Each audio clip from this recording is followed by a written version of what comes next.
கர்த்தருக்கு ஸ்தோத்திரம். ஏசாயா புத்தகம் 28வது அதிகாரம் 11வது வசனம்.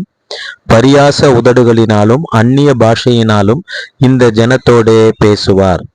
இங்கே சொல்லப்படுகிற பரியாசம் என்கிற வார்த்தை சங்கீதம் 1 சொல்லப்படுகிற பரியாசம் என்கிற அர்த்தத்தில் உள்ள வார்த்தை அல்ல. புரியாத வார்த்தை என்கிற பதத்திலேயே இங்கே பரியாச உதடுகளினாலும் அந்நிய பாஷையினாலும் இந்த ஜனத்தோடே பேசுவார் என்று சொல்லப்பட்டிருக்கிறது. ஆக பெந்தகோஸ்தே நாளிலே அருளப்பட்ட பரிசுத்த ஆவியின் வரங்களில் ஒன்றாகிய அந்நிய பாஷையை குறித்த தீர்க்க தரிசனமே இந்த வசனமாகும்.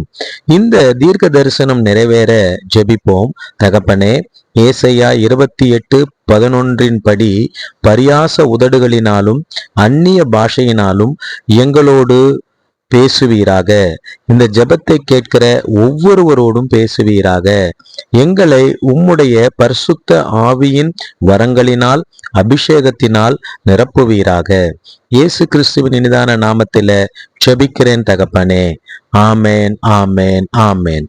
God bless you all. கர்த்தர் உங்கள் எல்லோரையும் ஆசீர்வதிப்பார்.